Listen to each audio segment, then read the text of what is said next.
오늘 말씀의 제목은 믿음에서 믿음으로입니다. 지난 주일날 하박국 서문 시리즈 믿음에 대해서 믿음이라는 제목을 가지고 은혜를 나누었지요. 오늘은 믿음에서 믿음으로. 오직 의인은 믿음으로 말미암아 살리라. 이 한 문장만큼 세상에 많은 명언들이 있죠. 저도 써놓고 외우기도 하고 또 마음에 새겨있는 명언들도 많이 있지만 이 오직 의인은 믿음으로 말미암아 살리라. 이 문장만큼 세상을 바꿔놓고 시대를 변화시키는데 가장 파워풀한 공헌을 했던 그런 한 문장은 제가 설교를 준비하면 또 생각해 봤지만 제 기억 속에는 없는 것 같습니다. 오직 의인은 믿음으로 말미암아 살리라. 이 한마디에는 하나님의 모든 계획하심이 담겨 있습니다. 이 한 문장엔 모든 하나님의 일하심, 하나님은 얼마나 바쁘시고 분주하게 일하셨습니까? 근데 하나님의 모든 일하심이 이 한 문장 안에 다 담겨 있습니다. 이게 하나님의 목적이었기 때문입니다. 성경이 기록된 성경에 많은 말씀이 담겨 있지만 성경에 기록된 하나님의 모든 섭리와 계획하심이 이 한 문장 안에 담겨 있습니다. 이 한 문장을 위해서 성경을 쓰셨고 하나님이 일을 하셨기 때문입니다. 특별히 이 한마디는 이 오직 의인은 믿음으로 말미암아 살리라.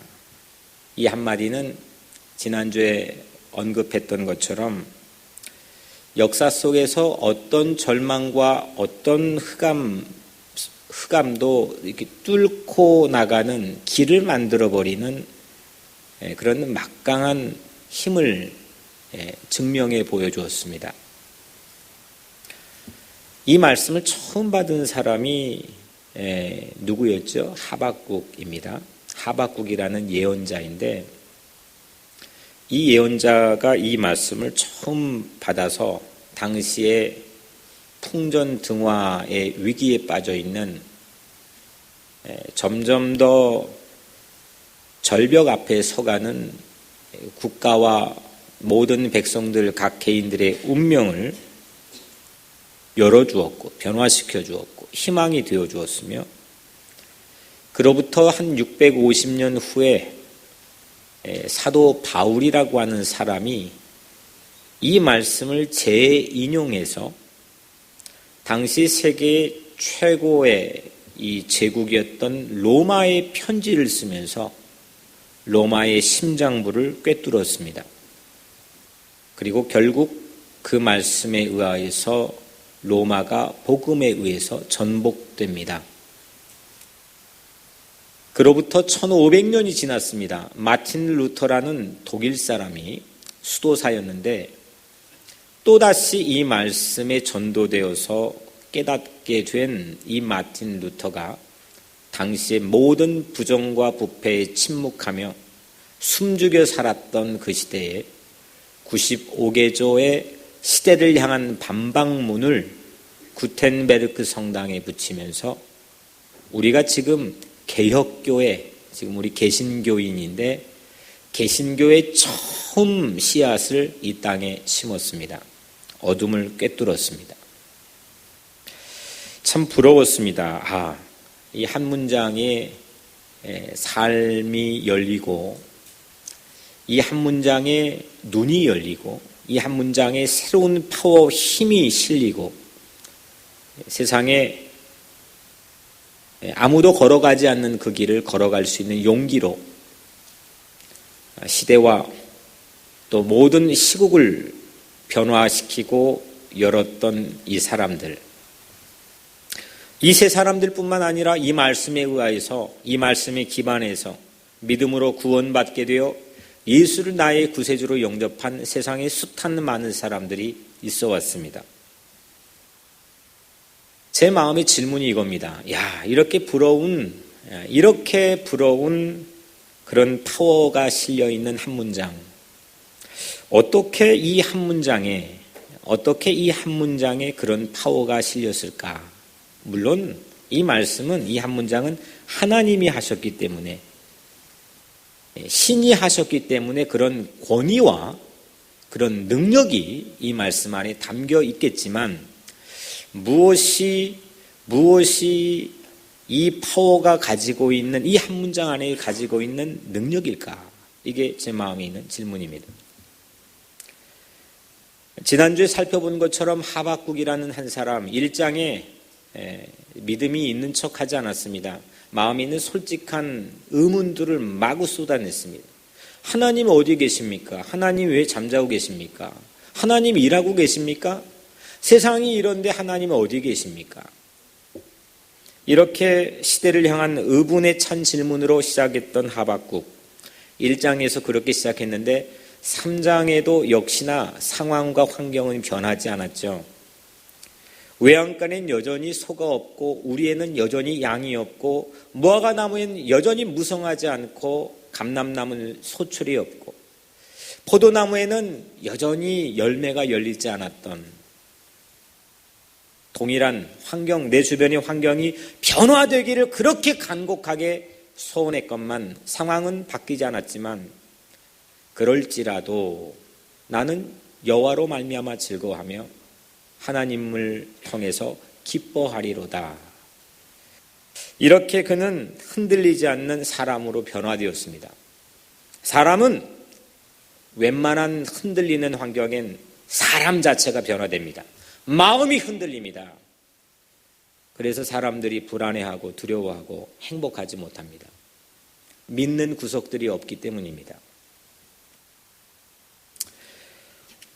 모든 내내 환경은 변화되지 않았지만 변한 것은 하박국 한 사람, 이게 하박국 3장 이 책 안에 담겨있는 내용이라는 것을 우리 지난주 함께 찾아보았습니다. 그 변화를 가능하게 했던 문장, 사람을 변화시켰던 문장, 사람을 뒤바꿔 놓았던 문장, 그 문장이 오직 의인은 믿음으로 말미암아 살리라입니다. 환경이나 시스템의 변화가 아니라 종국의 하나님의 관심은 사람의 변화입니다. 사람이 변화되느냐, 사람이 준비되느냐, 그 사람이 가지고 있는 탁월한 안목과 지식과 아이디어가 중요한 것이 아니라 네 마음보가 변화되느냐, 네 바라보는 모든 마음 자세가 변화되느냐, 삶이 변화되느냐. 이것이 바로 하나님의 예수 그리스도를 통한 관심입니다. 근데 그 사람의 변화를 일으켰던 파워가 이 한 문장 안에 담겨 있었습니다. 오직 의인은 믿음으로 말미암아 살리라. 시대를 바꾸었던, 역사를 바꾸었던 능력도 이 말씀 안에 있는 걸 우리 찾아보았죠. 그런데 정작 중요했던 건 이 한 말씀이 사람을 바꿨다는 겁니다. 여러분들, 우리 각자 자신이 바뀌어져야 됩니다. 내가 새로 거듭난 예수 그리스도를 통해 새롭게 거듭난 다시 태어나 새로운 삶을 살아갈 수 있는 그런 마음으로 우리가 바뀌어지게 되기를 주 이름으로 축복합니다. 내가 변화되면 내 주변에 있는 환경이 그대로일지라도 그 환경을 움직이고 경영할 수 있는 사람이 됩니다. 환경은 아무리 바꿔놓고 아무리 좋은 것 시스템을 리노베이션을 하고 아무리 갖춰 놓아도 내가 바뀌지 않으면, 아무리 저택에 살지라도 내가 바뀌지 않으면 그곳은 지옥이 될 수가 있기 때문입니다. 이 바울이 오늘 말씀에 오직 의인은 믿음으로 말미암아 살리라, 이 말씀에서 바울이 가장 히트 상품으로 내걸었던 단어가 의라고 하는 단어입니다. 의. 영어로 justification. 의. 이건 좀 쉽게 말하면 옳다, 괜찮다, 멋지다, 아름답다, 뭐 이런 뜻이겠죠. 옳다. 법관 앞에서 법관이 가지고 있는 법전의 기준으로 괜찮다, 옳다, 무죄다, 이렇게 바라보는 것들은 세상에 가득하지만 하나님이 보시기에 옳다. 이게 뭐냐? 하나님 보기에 올바른 게 뭐냐? 하나님 보기에 괜찮다 하시는 게 뭐냐? 이게 바울이 가지고 있는 인생의 궁극적인 질문이었습니다. 뭘까요? 하나님 보시기에 괜찮다, 옳다, 아름답다, 근사하다, 매력적이다. 하나님 보시기에 올바름이 뭘까? 이게 바울이 던졌던 화두입니다. 바울이 발굴해낸 바울의 특허, 히트 상품입니다. 의에 반대되는 건 뭐냐? 의에 반대되는 건 죄입니다. 나쁘다, 안 좋다, 그건 아니다, 짚고 넘어가자, 안 된다, 이런 게 죄죠. 기준에 걸려드는 겁니다. 죄 반대어로 바울이 로마서 안에 최고의 히트 상품의 단어로 들추어낸 것, 발굴해낸 게 의인데, 그 의에 하나님의 의라고 하는 바울만의 어떤 독특한 성경을 집대성한 그런 단어를 세상에 내놓았습니다. 이걸로 바울이 세상에 지금까지도 막강한 영향력을 끼치고 있습니다. 한번 따라 볼까요? 하나님의 의. 하나님의 의가 뭐냐? 이게 바울의 편지의 전반에 걸쳐 반복되어 내놓았던 하나님의 말씀입니다. 하나님의 의. 하나님의 의가 뭐냐? 또 죄송합니다. 좀 따라 해볼까? 하나님의 의는 예수 그리스도입니다.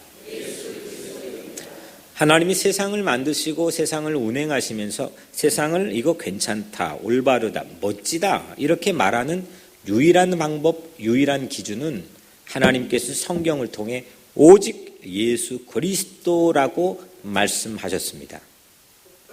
예수 그리스도가 하나님의 의입니다. 그거를 복음, 기쁜 소식이라고 우리는 부릅니다. 그래서 예수 그리스도는 하나님의 의입니다.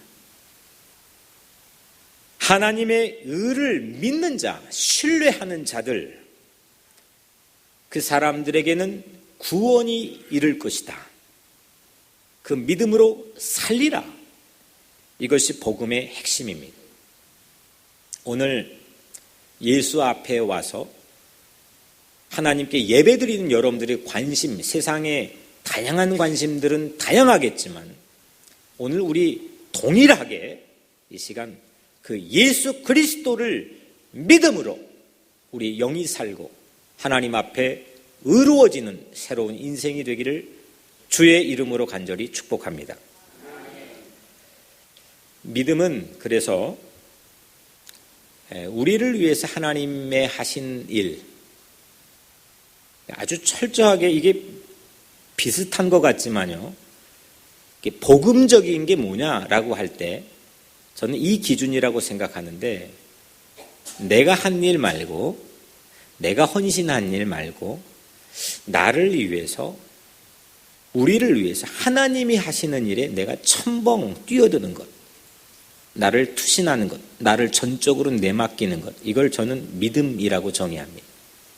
하나님이 하신 일이 뭘까요? 여러분들 하나님이 하신 일을 보셨습니까? 하나님이 하신 일들에 얼마나 관심이 있으셨습니까? 여러분들이 일을 열심히 하려고 하죠. 여러분들 신앙이건 세상 일이건 간에 여러분들 분주하게 뭔가 최선을 다해 보려는 그런 갸륵하는 마음을 가진 삶을 사시려 하시죠. 그거 말고 여기에서는 그거 다 잊어버리고 여러분들이 세상에 뭐가 됐든 간에 하나님이 여러분들을 위해서 하신 일, 하나님이 여러분들, 우리를 위해서 역사 가운데서 하나님이 하셨던 일, 여기에 우리가 풍덩하고 내 자신을 던지는 것, 이것이 믿음입니다. 첫 번째로 예수님을 믿는 내 믿음으로만 구원을 받습니다. 한번 따라 해볼까요? 예수님을 믿는 내 믿음으로만 구원받습니다. 이게 성경의 진리입니다. 예수를 믿는 나의 믿음입니다.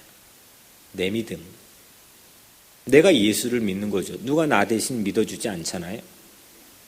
예수님을 믿는 목적들이 다양합니다. 어떤 사람 몸이 아파서 병 낫기 위해서 예수를 믿는 사람도 있고, 또 뭐 꼭 부자까지는 아니어도 그래도 내가 이렇게 궁색하게 살지 않기 위해서 경제 생활을 위해 예수를 믿는 사람도 있고, 또 출세하려고 예수를 믿는 사람들도 없지 않아 있습니다.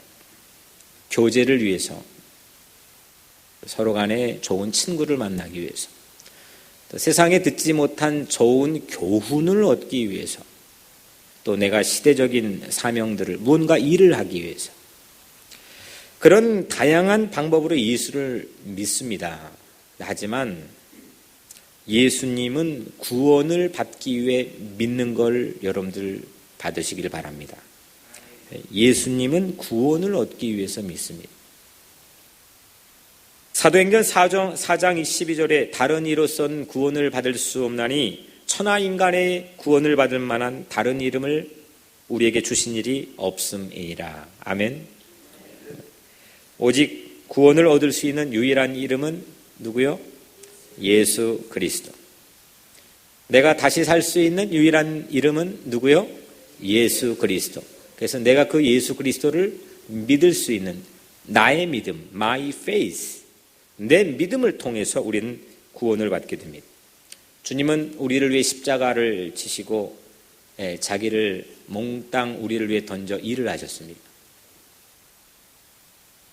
우리 각자의 삶의 새로운 해방을 위해서, 우리는 민족을 위해 구원하기 위해 민족 해방을 하고, 또 이 땅에 물질과 자본에 갇혀 있는 모든 일들을 위해서 일하는 사람 계급 해방을 하고, 여러 가지 사람들은 그런 각자의 일들이 있지만 그거 말고 하나님이 우리를 위해서 하신 우리 각자의 삶의 영혼 구원의 해방을 위해서 십자가를 짊어지셨습니다.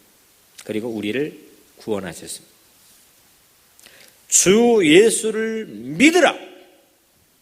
그러면 너와 내 집이 구원을 받으리라. 예수님을 믿는 나의 믿음으로 구원을 받습니다. 주 예수를 믿으라. 믿지 않으면 구원을 받지 못하는 겁니다. 그런데 한 가지 문제가 생겼습니다. 이 믿음이 한결같으면 좋은데 사실 우리가 한결같지가 않다는 겁니다. 막 흔들릴 때가 있습니다. 환경에 따라 업앤다운이 요동칠 때가 있습니다. 나도 믿음이 좋고 싶어요. 나도 믿음이 강하고 싶어요. 흔들리지 않고 싶어요. 한데 우리 믿음이 마구 흔들릴 때가 있습니다. 아침엔 믿음이 좋은데 저녁에 보니까 아침에 결단했던 기억도 나지 않을 때가 있습니다. 때론 내가 믿어주는 꼴이 될 때가 있습니다. 내가 뭐 꼭 믿어주는 거죠. 내가 믿어주니까 얼마나 고마워, 이런 식입니다. 내가 아쉽지 않으면 내 믿음도 자연스레 약해집니다. 변덕스럽습니다. 그래서 고난 속에서 믿음이 단련되지만 평안해지면 믿음이 가벼워지고 경박해지는 경향이 있죠. 그럼 여러분들에게 중요한 질문하겠습니다. 믿음이 문제입니까? 사람이 문제입니까? 사람이 문제. 근데 사람이 믿어야 구원받는다 그랬는데 믿음이 문제입니까? 이렇게 막 믿음이 요동을 치는데 믿음이 문제입니까? 사람이 문제입니까?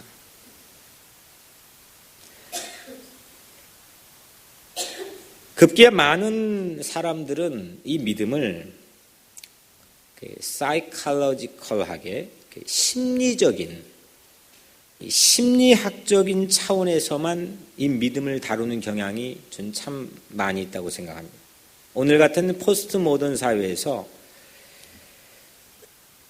아침 다르고 저녁 다르면 내 마음도 나도 모르겠는데, 나도 내 마음 모르겠는데, 개런티가 안 되는데 그 심리학적 내 마음이 내 구원을 개런티해 줄 수 있다. 이게 뭔가 불안합니다. 내 마음이 나를 구원할 수 내 믿음이 내 마음 안에 있는 건데 이게 나를 구원할 수 있다. 이게 참 뭔가 불안합니다. 그 믿음의 참 능력을 발휘하지 못합니다. 믿으면 어떤 현상이 일어나는지, 어떻게 삶의 인생이 바뀌어 나가고 그 바뀐 사람을 통해 어떤 일들이 일어나는지를 우리는 아주 이게 낮은 차원 수준에서만 생각을 하게 됩니다.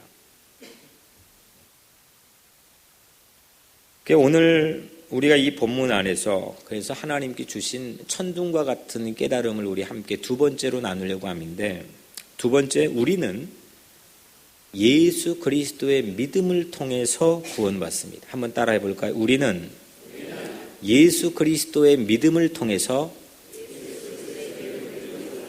구원을 받습니다.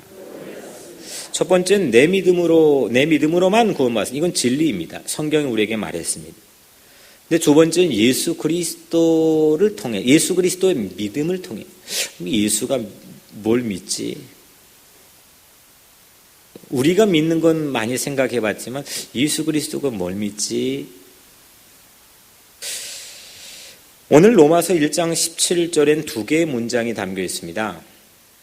복음에는 하나님의 의가 나타나서 믿음에서 믿음으로 이르게 하나니, 한 문장. 그리고 기록된 바 오직 의인은 믿음으로 말미암아 살리라, 두 번째 문장. 그런데 이 오직 의인은 믿음으로 말미암아 살리라, 이거는 바울의 창작이 아닙니다. 이거는 우리가 본 것처럼 하박국 2장 4절을 인용한 거죠. 뭔가를 인용했을 때, 그리고 그 인용한 이유가 분명할 때, 자기 창작도 아닌데도 불구하고 그거를 가져왔을 때는 분명한 그 안에 깨달음이 있는 겁니다. 그게 바로 바울은 사실 첫 번째 문장을 보다 강조하기 위해서 오늘 이 하박국 2장 4절에 황금 같은 이 말씀을 인용해 왔습니다. 복음에는, 제가 이 단어들을 이 서두에 여러분들에게 하나하나 말씀드리죠. 복음에는 하나님의 의가 나타나서 믿음에서 믿음으로 이르게 하나니, 이겁니다. 이건 바울이 하나님께서 바울의 마음을 영감하게 해서 바울만이 독창적으로 깨달았던 바울의 의논입니다. 복음에는 하나님의 의가 나타나서 믿음에서 믿음으로 이르게 한다. 이 말씀으로 개혁교회가 생겨났습니다. 개신교회가 생겨난 겁니다. 같은 말이죠. 프로테스탄트, 계속해서 리폼하는, 개혁이 되어야 되는 그런 교회의 전통이 이 말씀의 시작이 되었습니다. 로마서 1장 17절에 그러면 첫 번째 문장을 보면, 복음에는 하나님의 의가 나타나서 믿음에서 믿음으로 이르게 하나니. 오늘 말씀의 제목이죠. 믿음에서 믿음으로 이르게 하나니. 믿음으로 시작해서 믿음에 도착한다. 그런데 이 첫 번째 믿음과 두 번째 믿음이 우리 가진 한글 성경엔 동일한 믿음이라는 한국어로 되어 있지만 사실 이 두 가지 믿음은 동일하지가 않습니다. 첫 번째 믿음은 헬라어로 ekpisteos이고 두 번째 믿음은 에이스피스틴입니다. 첫 번째 믿음과 두 번째 믿음의 차이가 뭐냐? 첫 번째 믿음은 하박국 2장 4절의 히브리 성경을 가져왔을 때 그 믿음인데, 그의 믿음으로 말미암아, 하박국 2장 4절에는 그의 믿음으로 말미암아 살리라. 그때 믿음, 우리 지난 시간에 믿음을 제 히브리어 알려드렸죠. 뭐였죠? 에무나, 그죠? 에무나. 그 앞에다가 전치사를 하는 배, 뒤에다가 사람의 인칭을 말하는 토, 베무나 토, 에무나. 이게 뭐냐면 그의 믿음으로입니다. 이런 깊이 알 필요는 없지만 여하튼 이게 그의 믿음으로, his faith. 이 믿음은 주님의 믿음입니다. 주님의 믿음. 흔들리지 않는 믿음입니다. 바래지 않는, 변하지 않는, 변덕이 없는 신실한 믿음입니다.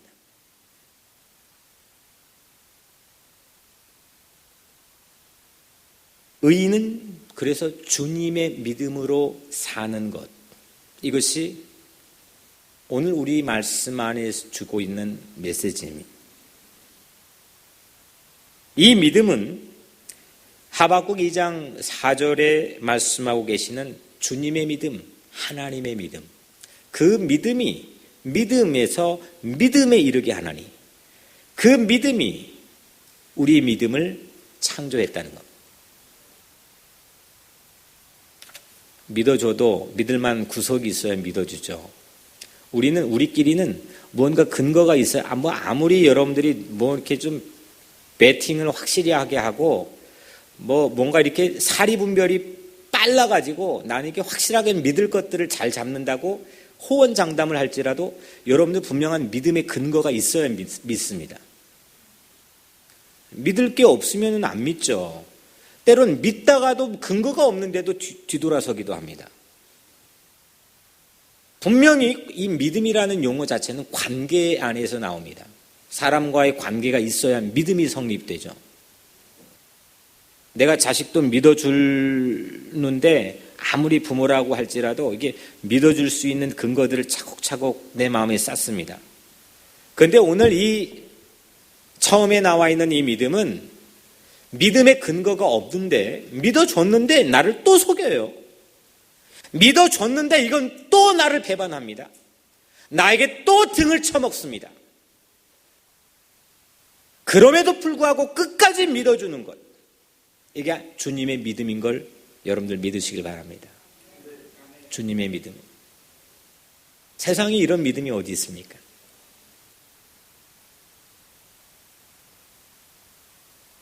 자기를 배반할 걸 뻔히 아는데도 불구하고 그 전날 밤에 그 발을 붙잡고 더러운 발을 붙잡고 씻어주는 그 믿음, 그 신뢰가 세상에 어디 있습니까?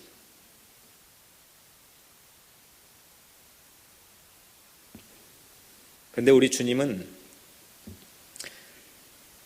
우리에게 근거를 찾아서 여러분들을 믿어주신 것이 아니고 여러분들의 어떤 기반을 바라보면서 여러분들을 믿어주신 것이 아니고 속더라도 속아주더라도 여러분들을 끊임없이 믿어주신 신실한 주님의 믿음을 통해서 우리는 믿음의 신앙인이 된 걸 믿으시길 바랍니다. 저는 이거를 속아주는 믿음이라고 명명해 봅니다. 속아주는 믿음. 하나님이 우리를 사랑해 주시는 것, 우리를 믿어 주시는 것,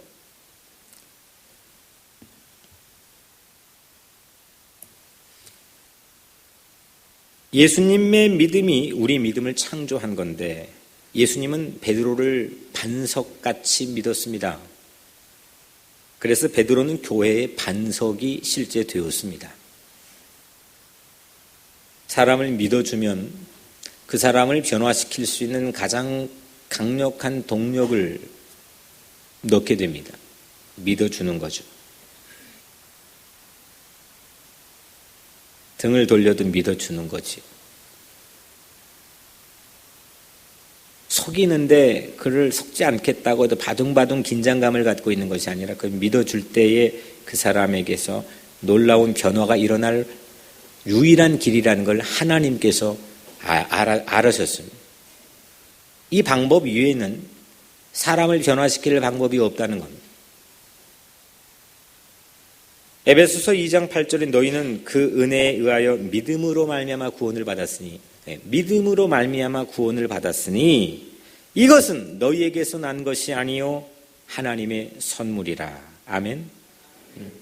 믿음으로 말미암아 구원을 받았지만 이건 너희에게서 난 것이 아니고 하나님의 선물이라. 에베소서 2장 8절에 말씀했습니다. 구원은 전적으로 하나님이 생각해낸 일이지 우리가 이룩한 업적이나 성취가 아니라는 겁니다. 내가 뭘 좀 열심히 해가지고 내가 뭐 또 헌신이나 봉사를 해가지고 내가 구원을 이룬 게 아니라는 겁니다. 요한일서 4장 10절 말씀에 사랑은 여기 있으니 우리가 하나님을 사랑한 것이 아니요 하나님이 우리를 사랑하사 우리 죄를 속하기 위하여 화목제물로 그 아들을 보내셨습니다. 우리는 한 번도 하나님을 사랑하지 않았습니다. 그런데 하나님이 우리를 먼저 늘 사랑해 주셨습니다. 우리를 믿어 주셨습니다. 하나님이 우리를 사랑해 주신 것은 화목제물로 그분의 아들을 나에게 보내주셨다는 것이고 그 일로 인해 우리 죄를 용서해 주셨다는 것이니 이걸 믿느냐? 아무것도 믿을 수 없는 세상, 세상에 믿을 게 뭐가 있나? 아무것도 비빌 언덕이 없는 세상, 아무것도 신뢰할 수 없는 세상, 불투명한 세상, 그래서 불안하고 두려운 세상, 그런 세상에 우리는 드디어 믿을 만한 사람이 된 것은, 믿음의 사람이 된 것은 하나님께서 우리를 믿어주셨기 때문입니다. 마지막 세 번째로 우리의 이 믿음이, 그래서 주님의 믿음을 통해 창조된 나의 믿음이 새로운 믿음들을 창조해내는 능력이 있습니다. 믿음의 가장 훌륭한 모델이 아브라함입니다. 믿음의 조상이라고 부르죠. 아브라함에게 아주 고령의 나이에, 불가능한 나이에 아들을 주셨는데 아들 이름이 뭐죠? 이삭이죠. 이삭을 하나님이 갑자기 뜬금없이 어느 날, 야, 이거 나에게 번제로 바치라. 이게 좀 무시무시한 요청을 했습니다. 번제는 그냥 바치라는 게 아니고, 목사 만들라는 게 아니고, 이거 태워서 각을 떠 죽여가지고 그 향기를 통해서 나에게 예물을 드려라 이겁니다. 아니, 이거는 천신만고 끝에 하나님 주셨다 생각에 얻은 아들인데, 눈에 넣어도 아프지, 보고만 있어도 미칠 지경인데, 이게 100살에 하나님께서 아브라함에게 이런 요청을 했습니다. 바쳐라.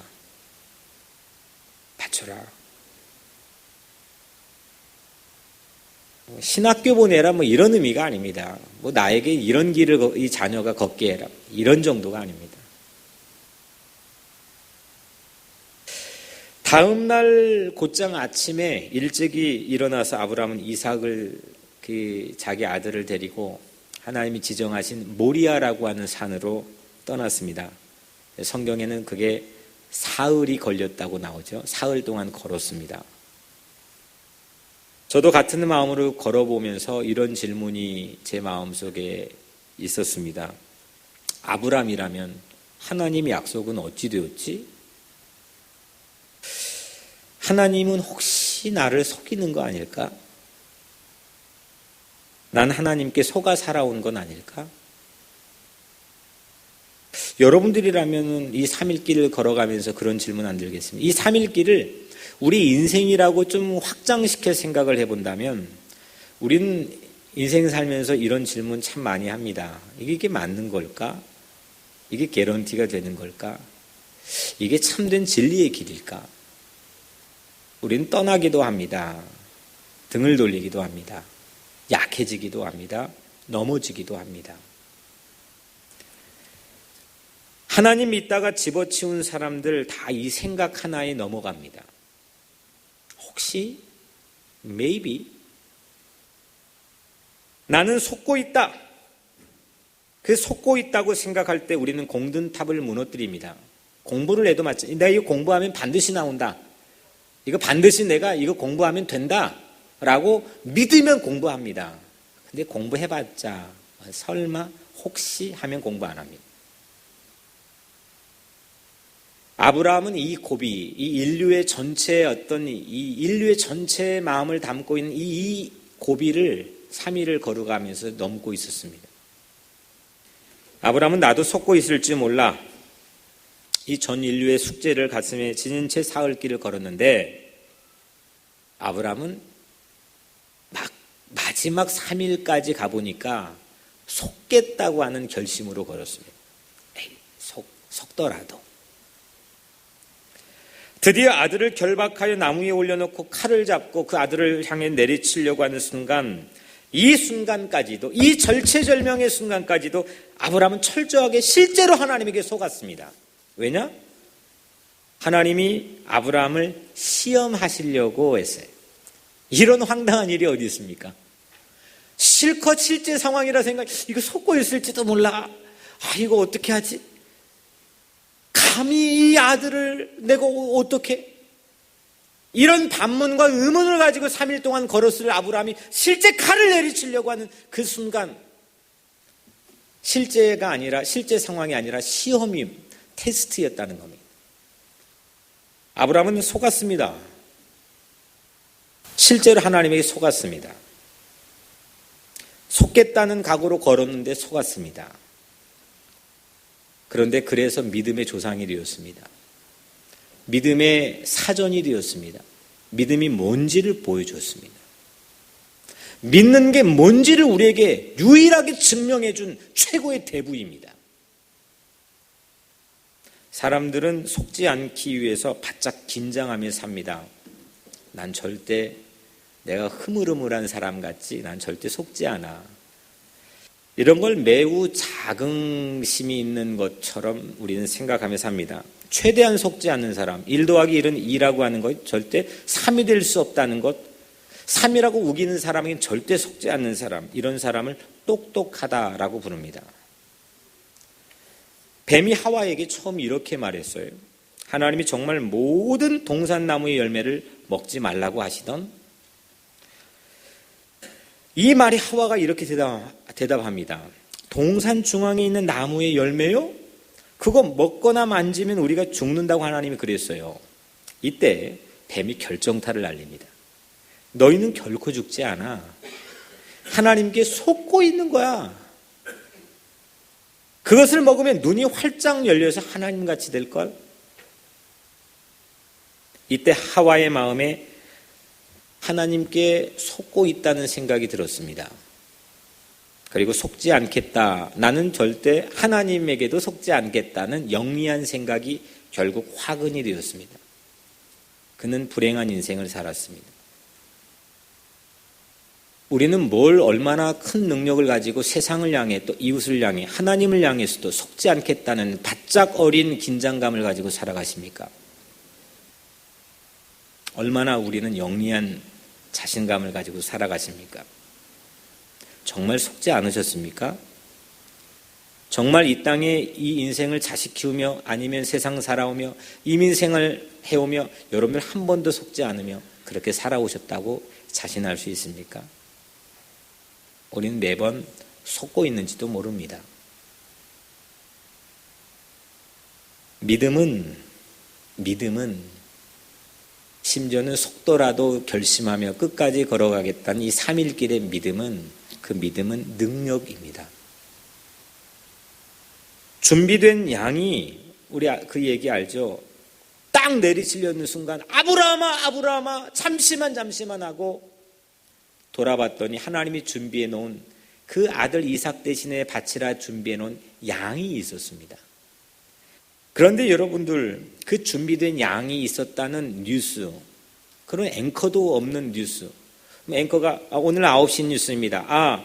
아브라함을 위해서 이런 양이 준비되어 있습니다. 이런 힌트, 예고편조차도 없던 그런 아브라함에게 속더라도 이 길을 걷겠다는 아브라함의 믿음 앞에서 다가오는 준비된 양의 뉴스, 그럼 무언가 자기에게 희망이 되어주고 실제 희망을 자기의 믿음을 통해 체험할 수 있는 그런 뉴스가 자기 눈앞에서 다가오고 있었다는 사실입니다. 오늘 내일 뉴스를 여러분들 아십니까? 나만을 향해 나에게 관련되고 결부된 나를 향한 내일 뉴스를 아십니까? 아무도 모릅니다. 하지만 하나님이 준비하신 나를 향한 새로운 뉴스를 하나님 가장 적절한 시점에 만나게 될 거라는 믿음을 가지고 사는 것. 이것이 세상 두려워하지 않는 담대한 믿음의 사람 아니겠습니까? 아브라함이 그 증명을 우리에게 보여줬습니다. 아브라함의 믿음이 이삭을 만들었죠. 하나님께서 창세기 12장 3절에 모든 족속이 너로 말미암아 복을 받으리라 했어요. 아브라함에게 해주신 약속입니다. 그 복이 뭡니까? 믿음의 복입니다. 네가 믿는 그 믿음의 길을 통해 세상 모든 족속이 믿음의 복을 받으리라. 오늘 아무런, 저도 가만히 보면 믿을 구석 하나 없는 인생인데 우리 인생들이 다 믿을 구석 하나 없는 인생인데, 다 까놓고 열어보면 아무것도 아닌 인생인데, 속지 않겠다는 바짝거리는 긴장감을 가지고 그렇게 살고 있는 긴장을 늦추고 내가 예수 그리스도를 믿어서 그 예수님의 믿음이 나에게 새로운 믿음을 창조한다면 세상이 아무리 나를 속일지라도, 세상이 나를 어떤 신의 고백처럼 세상이 나를 속일지라도 내 주어진 인생의 3일길을 마지막까지 걸어간다면 나를 통해 내 자식의, 내 이웃의, 수없는 내 주변의 사람들의 새로운 믿음을 창조하는 씨앗과 같은 삶이 될 줄로 믿습니다. 사랑하는 성도 여러분, 우리는 분명 예수를 믿는 내 믿음, 예수를 믿는 내 믿음으로 구원받습니다. 그러나 그 믿음은 하나님의 속아주는 믿음으로 시작된 믿음이었습니다. 그래서 믿음은 능력이고 믿음은 살리는 자리입니다. 믿음에서 믿음으로, 그 믿음은 나를 변화시키고 나를 통해 시대를 변화시키고 내 가정과 내 주변, 내 이웃들의 삶을 변화시킬 수 있는 가장 커다란 능력입니다. 오늘 여러분들의 믿음이, 여러분들 마음에 담겨있는 새로운 믿음이 이 뉴욕의 새로운 믿음들을 창조해낸 놀라운 꿈과 비전을 갖게 되기를 주의 이름으로 간절히 축복합니다. 기도하겠습니다. 은혜로우신 아버지 하나님, 심리적인 믿음, 좌충우돌하며 무엇을 붙잡고 있는지도 모르며 때로는 입으로만 고백하는 행함이 없는 믿음, 그런 믿음으로 살지 않게 하시고 아무런 자격도 조건도 기반도 없는 우리를 끊임없이 속더라도 믿어주시는 주님의 믿음을 오늘 우리 마음에 영접하여 예수 그리스도를 믿고 우리가 다시 사는 놀라운 역사가 있게 하여 주옵소서. 예수 그리스도 이름으로 간절히 기도드리옵나이다. 아멘.